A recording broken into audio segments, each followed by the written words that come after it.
Point of order, Mr. Crispin Blunt. Thank you, Madam Deputy Speaker.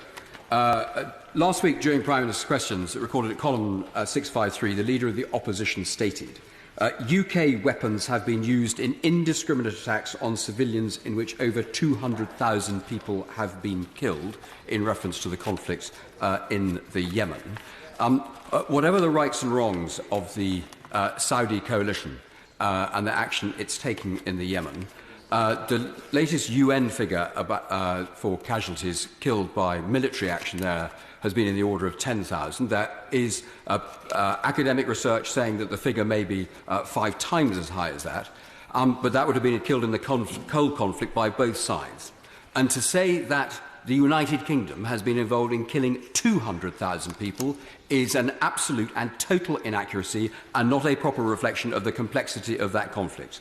The Leader of the Opposition's office has been approached to correct the record by journalists and have been told that they had no intention of doing so. So they then came to me and said, would I try and raise this issue? I have notified the Leader of the Opposition's office and, by coincidence, the Leader of the Opposition himself at a meeting literally just before coming in here, Madam Deputy Speaker. But would you say that an inaccuracy of that scale involving the United Kingdom was something that, that would merit correcting the record?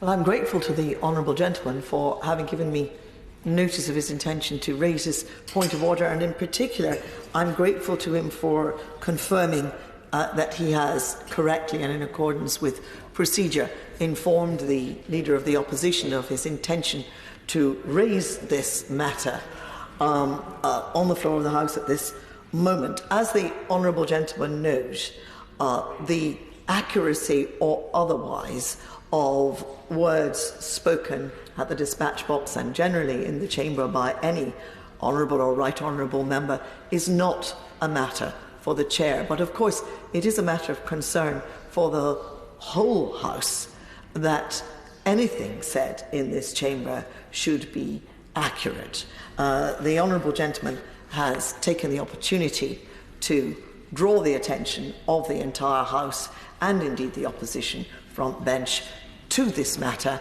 and I am sure that his concerns will have been noted. Further to that point of order. Further to that point of order, Mr. Russell-Moyle.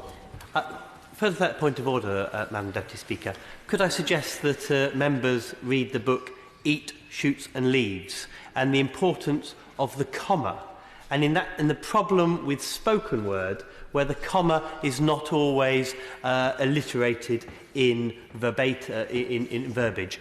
And I would suggest in this situation the Leader of the House, the Leader of the official opposition was referring to the overall conflicts in the war, which some academics have put at almost 2,000, and therefore I would suggest that we should understand that in the wider context of a war in which hundreds of thousands of people have either been killed or are in starvation.